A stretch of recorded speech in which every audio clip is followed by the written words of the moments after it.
साथियों, आज मैं आपको एक ऐसी खबर दिखाने जा रहा हूं जो हमेशा ऐसी खबरें दिखाने से मैं हमेशा बचने की कोशिश करता हूं। साथियों, आपको याद होगा कि पिछले 3 महीने पहले मध्य प्रदेश के सीधी जिले से एक ऐसी घटना सामने आई जिसने पूरी मानवता को शर्मसार कर दिया था।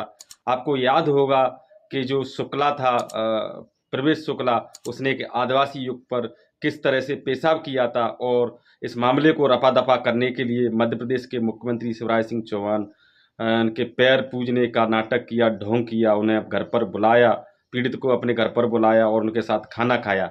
लेकिन बड़ा सवाल ये उठता है कि इस प्रकार की नौटंकी करने से क्या दलित आदिवासियों पर इस प्रकार के उत्पीड़न होना बंद हो जाएंगे? साथियों, इससे भी ज़्यादा भयावह करने वाला मामला अब मध्य प्रदेश की राजधानी भोपाल से आया है। जी हाँ साथियों, मध्य प्रदेश की राजधानी भोपाल से ऐसा मामला सामने आया है जिसने बीजेपी की जो शिवराज सरकार है उसको कटघरे में खड़ा कर दिया है। शिवराज मामा की सरकार में कानून व्यवस्था कितनी दुरुस्त है, इसको पर एक बार फिर से सवालिया निशान खड़ा कर दिए हैं। साथियों, आज के इस वीडियो में बताऊंगा कि मध्य प्रदेश की राजधानी भोपाल में शिवराज मामा की नाक के नीचे किस प्रकार से एक दलित युवक को इतनी बेरहमी से पीटा जाता है। और केवल पीटा ही नहीं जाता, जब उसे जब तक पीटा जाता है जब तक कि वो बेहोश न हो जाए।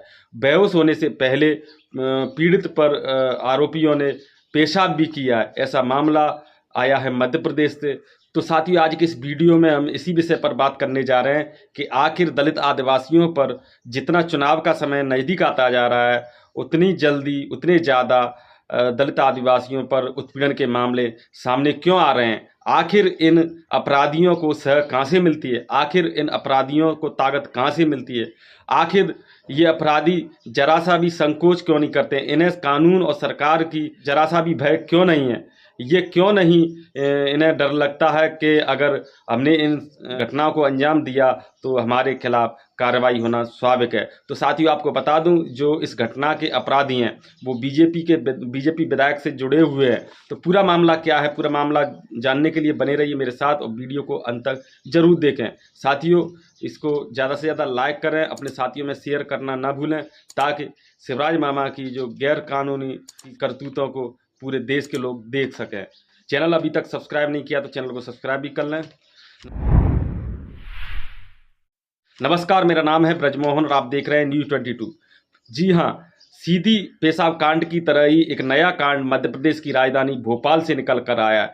ठीक जहाँ शिवराज मामा रहते हैं उनकी नाक के नीचे से ऐसी घटना को अंजाम दिया गया है। तो मामला कुछ इस तरह से है, जो मध्य प्रदेश के एक पटवारी होते हैं जो अपने कोतवाल को आदेश देते हैं, फ़ोन करके कहते हैं, जो इस मामले के पीड़ित हैं रामस्वरूप अहिरवार, उनसे बोलते हैं कि सरकारी ज़मीन पर कोई फेंसिंग कर रहा है, उसको देखने जाओ। जब इस घटना को देखने के लिए कोतवाल रामस्वरूप अहिरवार जाते हैं तो वो वहाँ पर देखते हैं कि उनके ही गांव के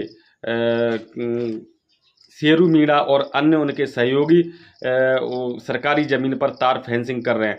जब इस मामले का विरोध फरियादी रामस्वरूप अहिरवार द्वारा किया जाता है तो इतनी बुरी तरह से पीटा जाता है जब तक कि वो गैरउस न हो जाए। और यही नहीं, इस जो तार फेंसिंग फरियादी शेरू मीणा और उनके सहयोग करते हैं उससे करीब 8 किलोमीटर दूर ले जा करके रामस्वरूप अहिरवार को गाड़ी में डालकर ले जाया जाता है।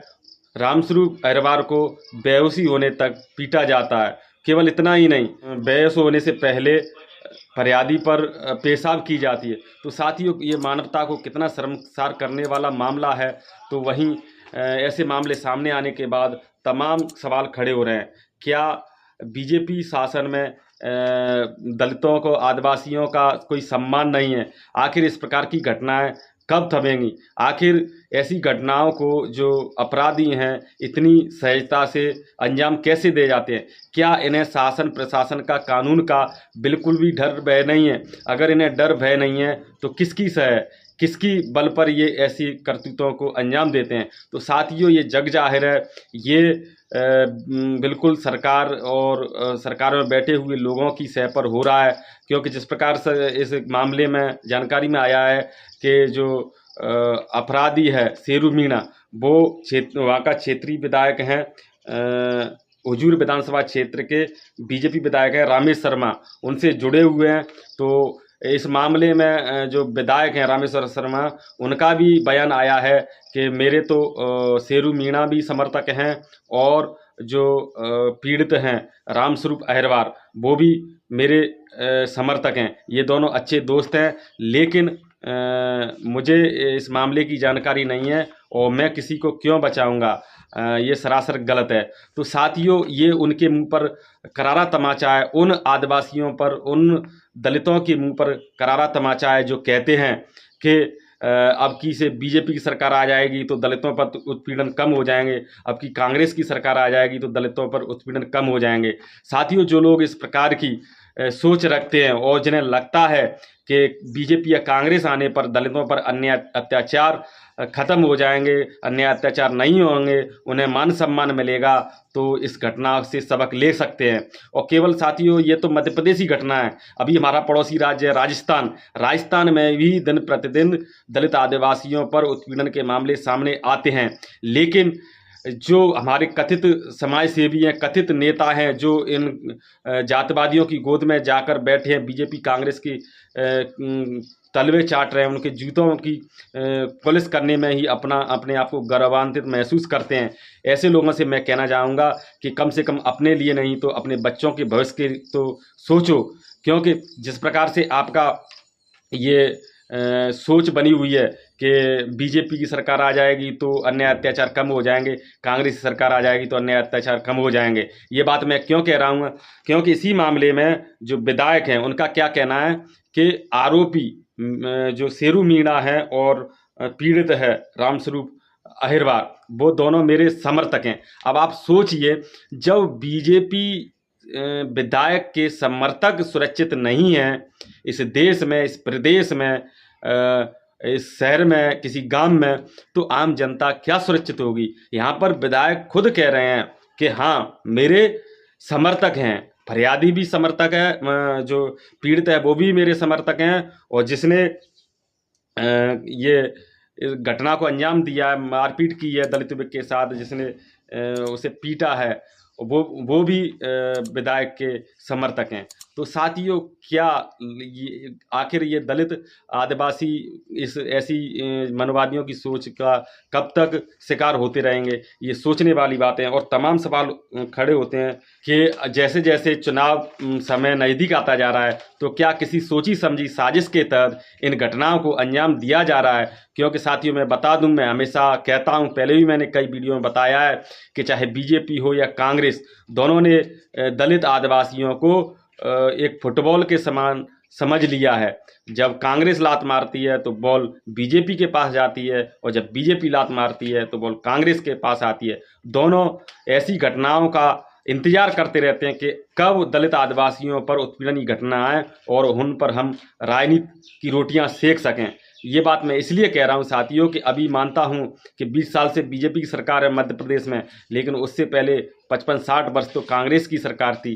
कांग्रेस ने दलित आदिवासियों के उत्थान के लिए इतना काम क्यों नहीं किया कि वो आत्मनिर्भर और स्वाभिमान की जिंदगी जी सकें? निश्चित तौर पर ये तमाम सरकार मनवादी सोच की सरकार हैं, वो केवल इतना देती हैं कि मर न जाएं और जिंदा रह सकें। ये कभी दलित आदिवासियों को हक अधिकार नहीं देना चाहती हैं, क्योंकि अगर ये दलित आदिवासियों को हक अधिकार दे देंगे तो इनकी गुलामी कौन करेगा?